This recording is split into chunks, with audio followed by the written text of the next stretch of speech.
할렐루야, 할렐루야. 네, 하나님의 놀라우신 은혜와 또 크신 평강이 이 아침 우리 모든 성도님들과 함께 하시기를 주님의 이름으로 축원합니다. 아멘. 예수님의 오심을 기다리는 대림절의 기간, 주님 오심을 맞이하는 우리들의 자세, 또 우리들의 마음, 이런 것들에 대한 말씀을 지난주에서 듣고 있습니다. 지난주에도 말씀드렸습니다만 예수님의 오심을 기다리고 그 오심을 맞이한다고 하는 이 일은 2000년 전에 과거에 일어났던 일로 끝나는 것이 아니라 그것은 바로 지금 우리에게 일어나는 일이고 또 앞으로 우리가 맞이하게 될 일입니다. 그래서 지난주에는 바로 지금 우리에게 오시는 예수님이 어떤 분이고 우리가 어떻게 그분을 맞이해야 되는가 하는 말씀을 함께 나눴습니다. 예수님은 바로 지금 우리에게 나의 구원자요, 나의 주님으로 오시고 있고, 그래서 우리는 그 예수님을 나의 구원자요, 나의 주님으로 맞이해야 된다. 그럴 때 자유함을 누리고 구원을 받고 영생을 누린다 하는 그런 말씀 함께 나눴습니다. 다시 한번 주님의 이름으로 축복하기는 여기 계신 모든 분들이 예수님을 바로 여러분의 나의 구원자요, 나의 주님으로 영접하심으로 주님이 주시는 생명과 축복과 영원한 놀라운 은혜를 누리시기를 예수님 이름으로 축원합니다. 아멘. 자, 오늘은 계속해서 다시 오실 예수님을 맞이하는 그런 부분에 대해서 말씀을 나누도록 하겠습니다. 2000년 전에 이 땅에 실제로 인간의 역사 속에 실제로 오셨던 예수님께서는 언젠가 다시 실제로 인간의 역사 속에 이 땅에 오실 것입니다. 2000년 전에 오셨던 그 예수님은 인간의 모습으로 가난한 목수의 아들로 오셨지만 다시 오실 예수님은 온 세상의 심판자요, 온 세상의 왕으로 영광스럽게 구름을 타고 천군 천사들과 함께 이 땅에 오시는 것을 믿으시기 바랍니다. 그 지난주에 말씀드렸듯이 예수님의 처음 오심을 성경은 수없이 예언하였습니다. 하나님께서 메시아를 보내실 것이다. 그분은 처녀의 몸을 통해 오실 것이다. 그분은 베들레헴에 탄생하실 것이다. 그분의 오심으로 말미암아 사람들에게 자유와 놀라운 치유와 회복이 일어날 것이다. 심지어는 이방 나라들도 그분을 통해서 빛을 보게 될 것이다. 그분은 가난하여 나귀 새끼를 타고 입성하실 것이다. 그분은 십자가에서 죽으실 것이다. 그러나 그 죽으심은 모든 인류의 죄를 대속하는 대속의 죽음일 것이다. 그리고 그분은 죽음으로 끝나는 것이 아니라 3일 만에 다시 부활하실 것이다. 이런 말씀들이 구약에 수없이 예언되어 있었습니다.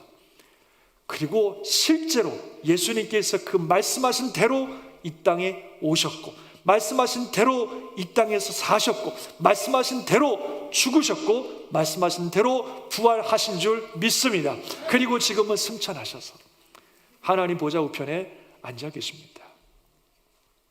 바로 그 성경이, 그 예수님의 오심을 예언하고 그대로 이루어졌던 그 성경이 예수님이 다시 오신다고 말씀하고 있는 겁니다. 신약 성경의 너무나 많은 부분에 예수님이 다시 오심을 말씀하고 있습니다. 그 어떤 것보다도 예수님 스스로가 내가 다시 온다고 얼마나 자주 말씀하셨는지 몰라요. 그 중에 몇 군데만 보면 마태복음에 이런 말씀이 있습니다. 그때에 땅의 모든 족속들이 통곡하며 그들이 인자가 구름을 타고 능력과 큰 영광으로 오는 것을 보리라. 그가 큰 나팔 소리와 함께 천사들을 보내리니 그들이 그의 택하신 자들을 하늘 이 끝에서 땅 끝까지 저 끝까지 사방에서 모으리라 그러셨어요. 또 마가복음에 보면 이렇게 말씀하고 있어요. 예수께서 이르시되 내가 그니라 인자가 권능자의 우편에 앉은 것과 하늘 구름을 타고 오는 것을 너희가 보리라.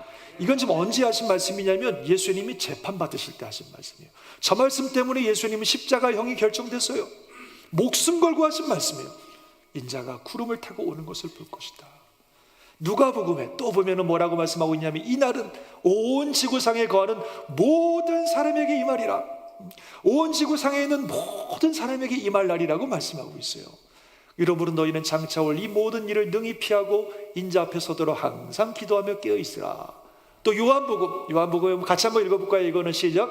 내가 너희를 위하여 거처를 예비하라 가노니 가서 너희를 위하여 거처를 예비하면 내가 다시 와서 너희를 위하여 나 있는 곳에 너희도 있게 하리라.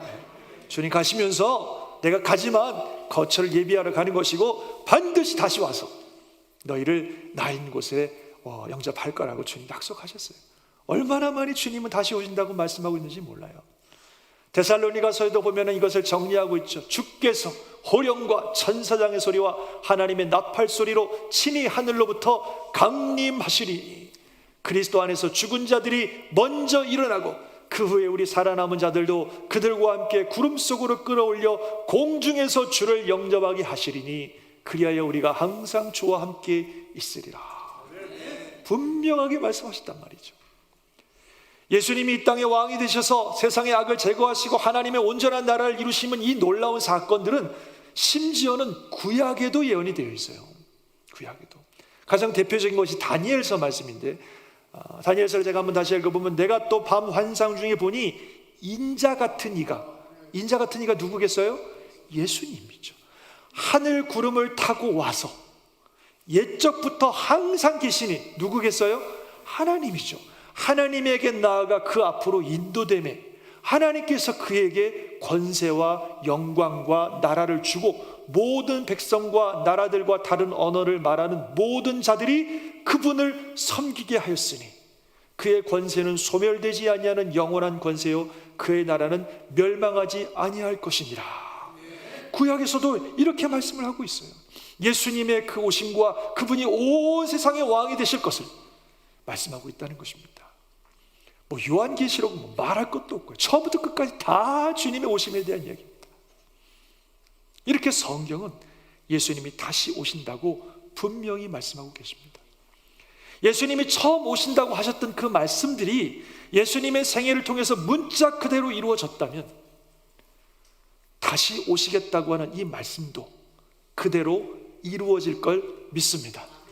아멘이십니까? 예수님은요 반드시 다시 오십니다.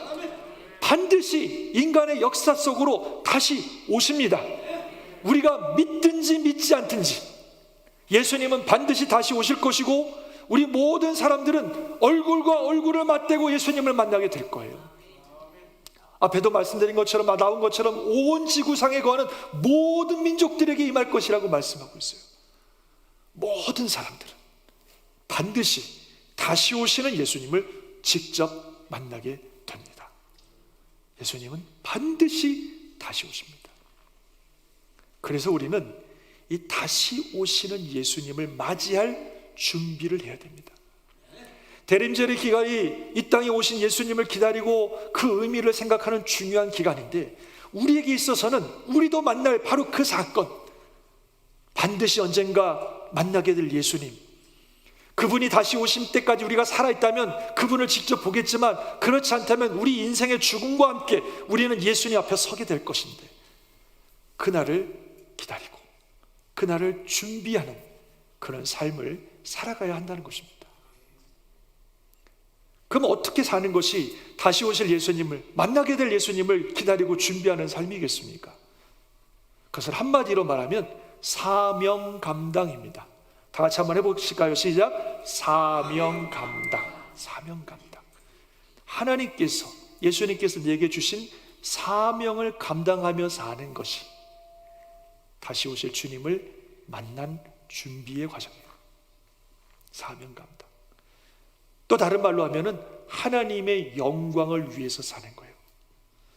내 사는 삶이 하나님의 영광을 위해서 사는 삶을 사는 것. 그것이 다시 오실 주님을 만나는 우리들의 삶의 자세라고 하는 것입니다.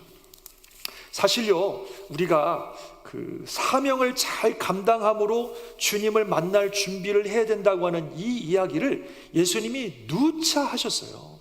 그 중에서 가장 대표적인 얘기가 여러분 잘 아시는 달란트 비유 이야기입니다. 달란트. 잘 아시겠죠? 어떤 주인이 먼 곳을 떠나면서 종들에게 재능대로 달란트를 각각 나눠줘요. 5달란트, 2달란트, 1달란트. 그런데 중요한 것은 이 주인이 달란트를 나눠줄 뿐만 아니라 언젠가 반드시 돌아와 결산을 한다는 겁니다. 달란트를 나눠주고 끝나는 것이 아니라 그 나눠진 달란트를 어떻게 사용했는지 반드시 주인이 돌아와서 결산을 한다는 거예요. 그래서 주인이 주신 달란트를 가지고 잘 활용해서 많은 것들을 남긴 종은 너무나 놀라운 축복과 상급을 받지만, 주인이 주신 달란트를 활용하지 않고 있었던 종들은, 그래서 주인께 드릴 것이 아무것도 없었던 종은 아주 무서운 책망과 징벌을 받게 된다고 말씀하고 있습니다. 그게 그 이야기예요. 사실 하나님께서 저와 여러분들에게 많은 것들을 주셨습니다. 우리가 가지고 있는 것들 다 주님이 주신 것인 줄 믿으시면 아멘 하시기 바랍니다. 그렇죠? 돈, 가정, 일터, 우리의 건강 다 주님이 주신 거예요. 우리가 가진 것 중에 받지 않은 건 아무것도 없습니다. 생명도 다 주님이 주신 것인 줄 믿습니다. 그렇죠? 하나님이 주신 생명을 받아서 이 땅에 빈손으로 왔다가 하나님이 주신 것들을 가지고 이 땅에 살다가 우리 주님 부르시면 다 놓고 가는 거예요. 그게 우리 인생이잖아요. 아무리 많은 걸 가졌어도 우리 주님 부르시면 모든 것들을 그대로 놓고 우리 주 앞에 섭니다. 그리고 하나님이 우리에게 주신 것들을 가지고 어떻게 살았느냐에 대한 결산이 있어요. 이 땅에서 있는 것 아무것도 가져가는 것이 없고 오직 주님이 주신 것을 가지고 어떻게 살았느냐의 삶의 열매만 가지고 주 앞에 서게 된다는 것입니다. 그래서 이 세상을 살아가는 저와 여러분들에게 진짜 중요한 것은 이 땅 살면서 얼마나 많이 가졌느냐, 얼마나 많이 모았느냐, 얼마나 많이 즐겼느냐 하는 것이 아니라 주님 주신 걸 가지고 얼마나 많은 것들을 남겼느냐, 주께 드릴 열매들을 얼마나 많이 남겼느냐 하는 것이 정말 중요합니다. 그것만 가지고 갑니다. 아무것도 가지고 가지 않습니다. 하나님 앞에 섰을 때는 주께서 주신 것 가지고 어떻게 살았느냐는 삶의 열매만 가지고 주 앞에 서는 거예요. 어찌 보면 오늘이라도 당장 우리가 주님을 만날 날이 다가올는지도 모르는데 준비되셨습니까? 만약에 오늘이라도 주님을 만나게 된다면 주께 드릴 열매들이 준비되셨습니까? 인생을 살다 보면요, 우리가 젊음의 시간을 즐기죠. 아주 젊음의 시간을 즐기지만 시간이 지나면 젊음은 지나가고 반드시 뭐가 와요? 늙음의 시간들이 오죠. 저도 뭐 마음은 아직도 20대입니다. 그래서 그냥 팔팔 뛰어다니고 있는데 제가 부인하고 싶지만 이렇게 시간들이 다가오는 것을 느끼면서 그렇구나 이런 생각을 많이 하게 되는 것 같아요. 아무리 우리가 부인하고 싶어도 젊음의 시간은 지나가고 반드시 늙음의 시간은 찾아옵니다. 그래서 젊음의 시간대에 늙음의 시간들을 준비하는 게 지혜죠. 그래서 은퇴 후에 어떻게 살 것인가 이런 것들 미리 생각하면서 또 은퇴 후의 삶들을 준비하고 그렇게 하고 삽니다. 굉장히 지혜로운 방법인 것 같아요. 그런데 우리가 또 기억해야 될 것은 늙음의 시간 이후에는 뭐가 찾아와요? 죽음이 와요. 죽음이 와요. 어느 누구도 부인할 수 없습니다. 죽음이 옵니다. 그 죽음은 우리가 이 세상의 삶을 끝내고 주 앞에 서는 날입니다. 그래서 우리가 죽음을 준비해야 됩니다. 그런데 이 죽음이라는 게 희한한 게 순서가 없어요. 늙음은 젊음 다음에 오지만 죽음은 누구에게나 올 수 있어요. 젊은 사람이든 나이 드신 분들이든 누구에게나 죽음은 찾아옵니다. 생각지도 않은 때. 그래서 예수님께서 죽음이나 주님 만날 날을 말씀하실 때 늘상 하시는 말씀이 뭐냐면 생각지도 않은 때에 갑자기 임할 것이라고 주님은 늘 말씀하십니다. 그래서요, 어찌 보면 이렇게 맞죠. 우리가 늙음의 삶을 준비하는 것보다 더 중요한 것은 죽음을 준비하는 것입니다. 왜냐하면 이 죽음은 누구에게나 갑자기 누구에게나 찾아올 수 있기 때문에. 그래서 죽음을 준비하는 게 더 중요합니다. 그래서 하는 말이 노후 보장도 중요하지만 더 중요한 것은 사후 보장이다. 우리가 노후의 삶을 보장받기 위해서 많은 것들을 준비하지만 더 중요한 건 사후 보장이에요. 사후의 삶이 보장되셨습니까? 사후의 삶을 보장받으셨습니까? 준비되셨습니까? 이게 더 중요해요. 어떻게 사후의 삶을 보장받습니까? 이 세상 사는 동안 예수님을 나의 구원자요 주님으로 영접해야 됩니다. 그러면 사후의 삶이 보장받는 줄 믿으시기 바랍니다. 그게 사후 보장이에요. 이 세상 살 때 해야 돼요. 죽으면 소용없어요. 이 세상 살 때에 예수님을 나의 삶의 구세주요 주인으로 모셔야 사후 보장됩니다. 안 그러면 사후 보장 안 되십니다. 사후에 무슨 일이 일어나는지 저도 모르겠습니다. 어마어마한 심판과 멸망이 있을 거라고 말씀하고 계십니다. 그래서 노후 보장보다 더 중요한 건 사후 보장이에요. 은퇴연금 많이 준비하시는데 은퇴연금보다 더 중요한 게 뭔지 아세요? 천국 상급. 할렐루야. 좀 비슷하게 말하면 천국 연금 이렇게 하면 더 확실하겠죠. 은퇴연금보다 더 중요한 건 천국 연금이고 천국 상급이에요. 은퇴연금이야 이 세상에서 몇십 년 사는 동안 받고 끝나는 거지만 천국 연금, 천국 상급은 영원히 받는 거예요. 영원히. 얼마나 준비해 놓으셨어요? 천국 상급을. 천국 연금, 천국 상급은 어떻게 준비합니까? 이 땅에서 주님 주신 사명 가지고 어떻게 살았느냐, 거기에 따라서 주님을 위해서 어떻게 살았느냐, 거기에 따라서 우리의 천국 연금이, 천국 상급이 달라집니다. 얼마나 준비해 놓으셨습니까? 오늘이라도 주님이 우리를 부르셔서 우리가 삶의 이 세상의 삶을 마감하고 주 앞에 서게 된다면 얼마나 준비되어 있습니까? 여러분들의 사후의 삶은.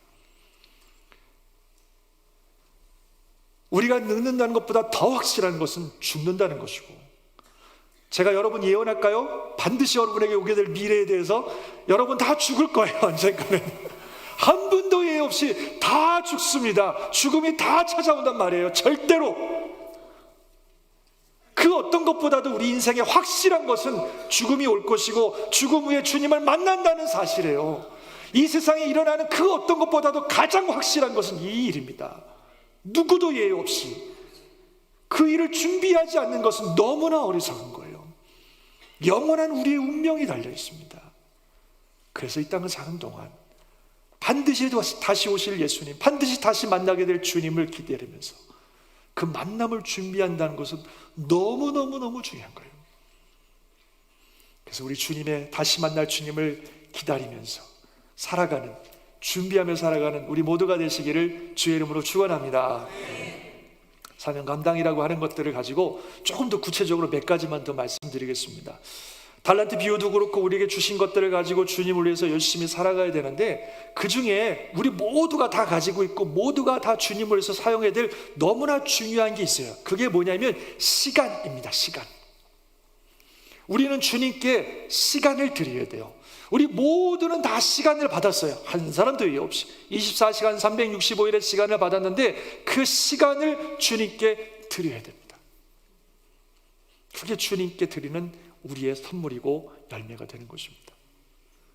24시간 하루를 살면서 또 1년을 지금까지 지내오셨는데 얼마나 많은 시간들을 주님께 드리셨습니까? 시간을 드림에 있어서 꼭 기억해야 되는 말씀이 하나 있습니다. 에베소서에 나오는 말씀인데 한번 같이 한번 읽어볼까요? 시작. 주를 기쁘시게 할 것이 무엇인가 시험하여 보라. 그런즉 너희가 어떻게 행할지를 자세히 살피하여 지혜 없는 자 같이 하지 말고 지혜 있는 자 같이 하여 세월을 아끼라. 때가 악하리라. 말씀하셨어요. 주를 기쁘시게 할 것이 무엇인가 시험하여 보라.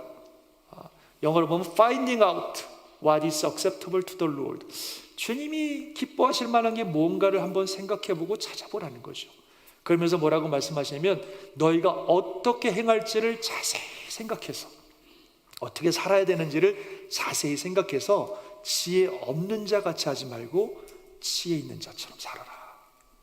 그 다음에 뭐라고 말씀하시냐면 세월을 아끼라. 때가 악하다 그러셨습니다.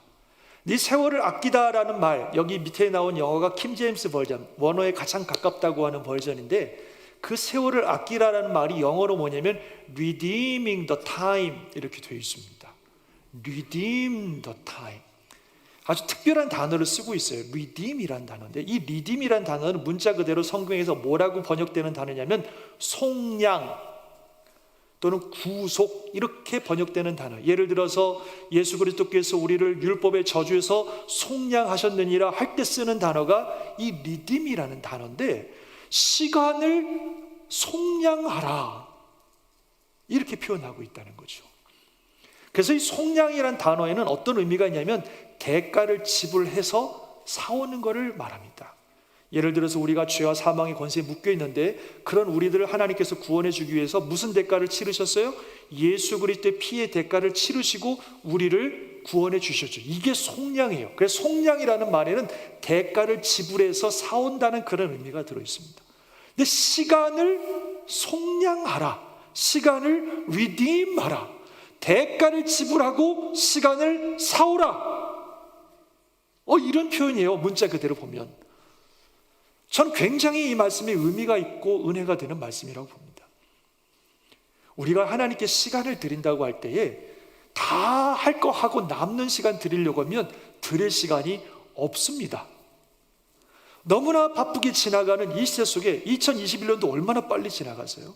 정말 너무나 바쁘게 지나가는 시간 속에 우리가 하나님께 나의 시간을 드려서 주님이 기쁘시게 하는 일들을 하려고 하면, 할 것 다 하고 하려고 하면 남는 시간이 없어요. 우리가 시간을 주님께 드리고 주님을 기쁘시게 하는 일들을 하려면 대가를 지불하고 시간을 사야 돼요. 내 삶의 중요한 것들이라고 생각하는 것들, 그런 것을 내려놓고 시간을 확보해야 된다는 거예요. 주님을 위해서. 예를 들면 말씀 읽고 매일매일 말씀 읽고 기도하자 그러는데 됩니까 그게 잘? 하루 그냥 살다 보면 하루 휙 지나가 버리고 말씀과 기도의 시간을 갖기가 얼마나 어려운지 몰라요. 내가 매일매일 주님과 말씀과 기도로 살려면 말씀과 기도의 시간을 확보해야 되고, 그것을 확보하려면 대가를 지불해서 그 시간을 만들어야 돼요.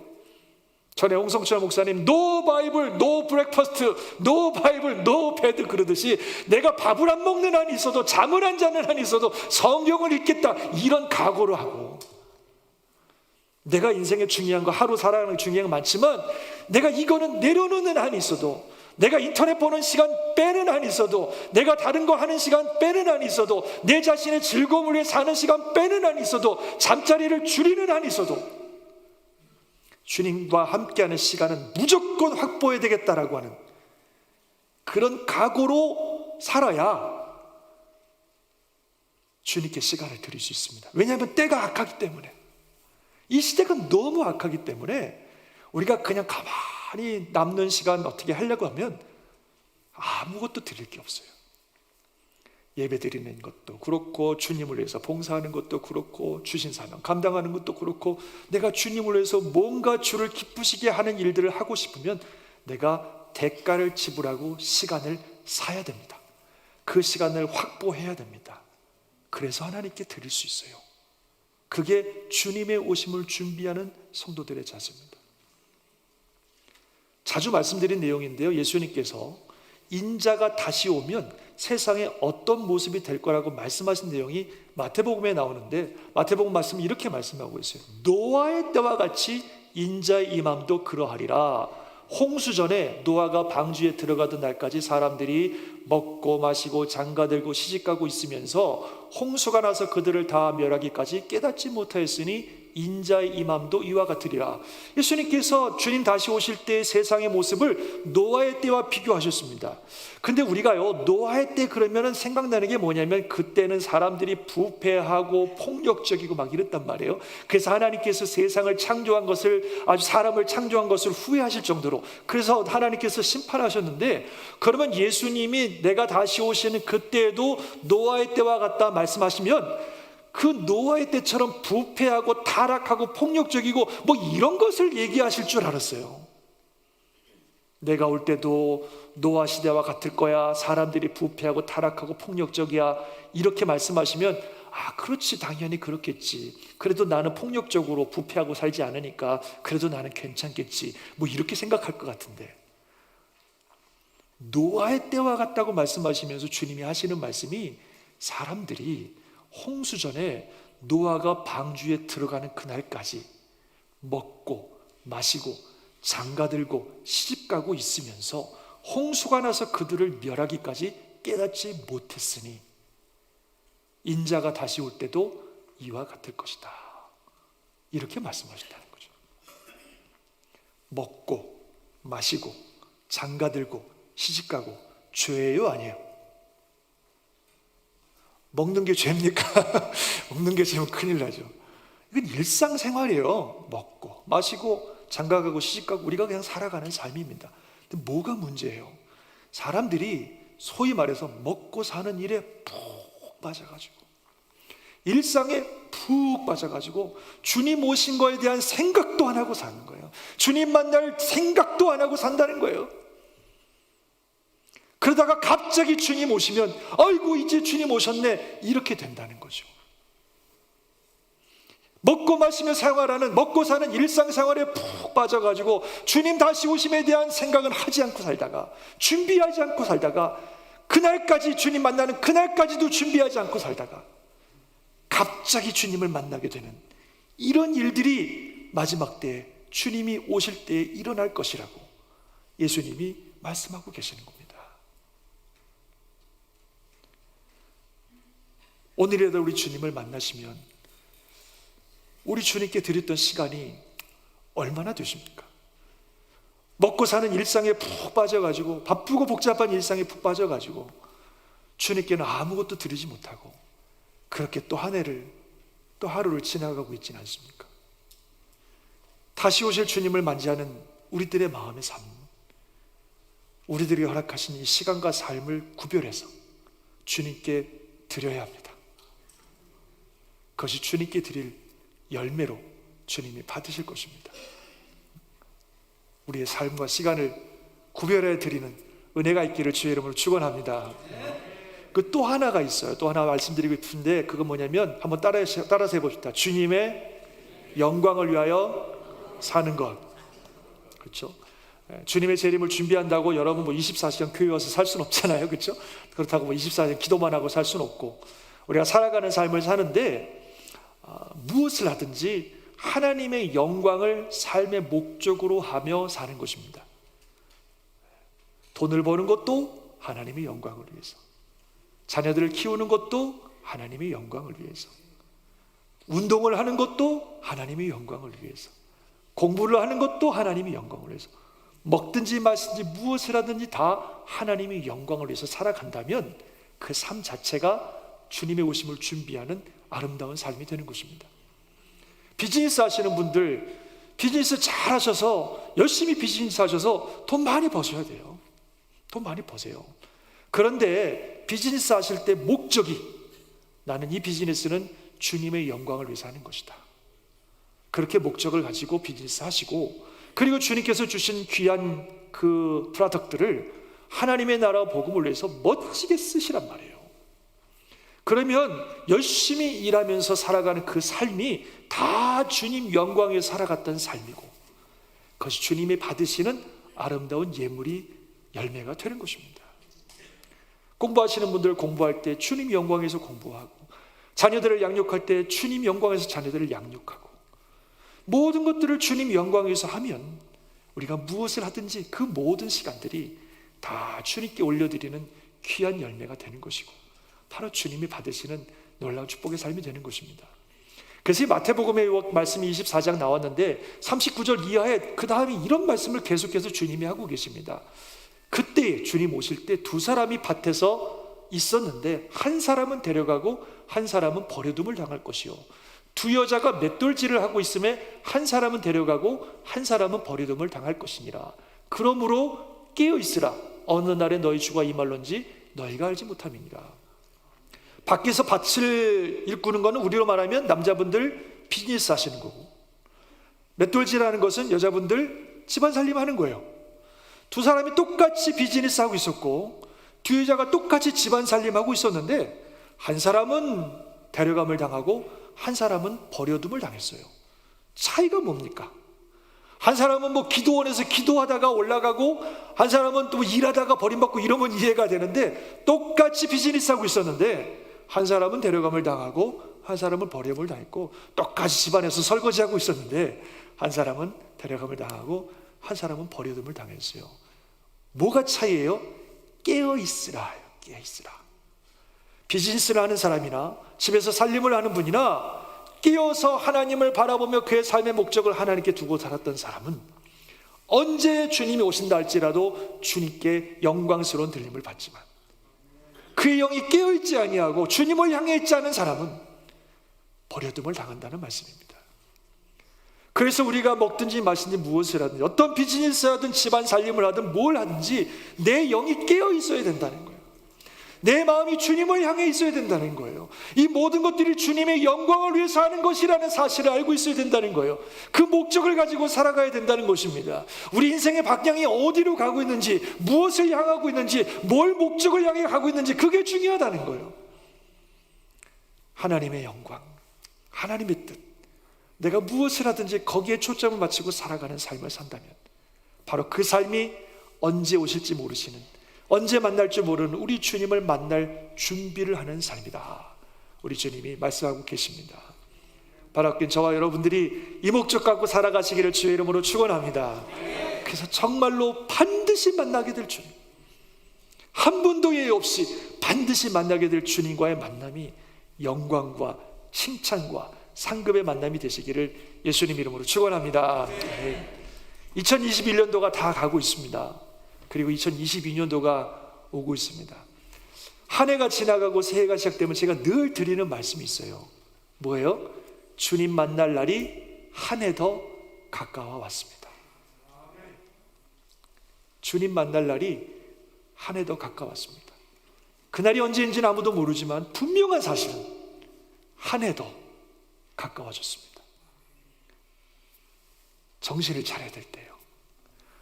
아이들도 집에서 막 엄마 아빠 나가서 나갔을 때 지들끼리 막 놀면서 막 어지럽히 놀다가 갑자기 시계가 땡 하고 4시 치면 엄마 오실 시간 됐는데, 그러면서 정리하면서 준비하는 거잖아요. 하나님께서 우리에게 시간을 주셨다는 게 얼마나 감사한지 몰라요. 시간 없었으면 아무 생각 없이 살았을 거예요. 근데 한 해가 또 딱 지나가면 한 해가 또 지나가네, 주님 오실 날이 한 해 더 가까웠네, 정신 차려야지, 이러라고 한 해 한 해 주신 것 같아요. 한 해의 마지막을 보내면서, 새해를 보내면서 그 무엇보다도 내가 지금 주님 만날 준비가 되어 있나 돌아보셔야 할 때입니다. 오늘 읽으신 요한계시록 22장 말씀은 요한계시록 전체가 주님 다시 오심에 대한 말씀을 하신 후에 마지막으로 하신 말씀입니다. 이렇게 말씀하고 계세요. 불의를 행하는 자는 그대로 불의를 행하고, 더러운 자는 그대로 더럽고, 의로운 자는 그대로 의를 행하고, 거룩한 자는 그대로 거룩하게 하라. 이게 무슨 말씀이에요? 주님 오심에 대한 말씀을 21장까지 다 말씀하셨는데 믿을 사람은 믿고 안 믿을 사람은 여전히 안 믿는다는 거예요. 믿을 사람은 믿고 갈 것이고, 안 믿는 사람은 무시하고 갈 것이고, 내버려 두라는 거예요. 그리고 그 다음에 뭐라고 말씀하세요? 보라, 내가 속히 오리니 내가 줄 상이 내게 있어 각 사람에게 그 행한 대로 갚아주리라. 나는 알파 오메가요, 처음과 마지막이요, 시작과 마침이라. 사람들이 믿든지 안 믿든지 주님은 갑자기 이렇게 갑자기 생각지도 않은 때에 주님은 속히 오실 것이고, 그 주님이 오셨을 때에 각 사람에게 나눠줄 상이 있으니 각 사람이 행한 대로 갚아줄 것이다. 할렐루야. 이런 주님의 말씀에 대해서 이 요한계시록의 저자는 이렇게 반응하고 있습니다. 마지막 구절 보여주시죠. 이것들을 증언하신 이가 이르시되 내가 진실로 속히 오리라 하시거늘 아멘. 주 예수여 오시옵소서. 할렐루야. 예수님이 지금이라도 오신다고 말씀하실 때 여러분 어떻게 반응하시겠습니까? 아멘. 주 예수여 오시옵소서. 내가 주님을 기다렸나이다. 이렇게 반응하시겠어요? 아니면 안 돼요 주님, 지금 안 돼요, 안 돼요, 절대로 안 돼요, 이렇게 반응하시겠습니까? 언제 오실지 모르지만 반드시 만날 그 주님 앞에 아멘. 주 예수여 오시옵소서. 이렇게 주님을 기쁘게 맞이하는 저와 여러분 되시기를 주님의 이름으로 축원합니다. 기도하겠습니다.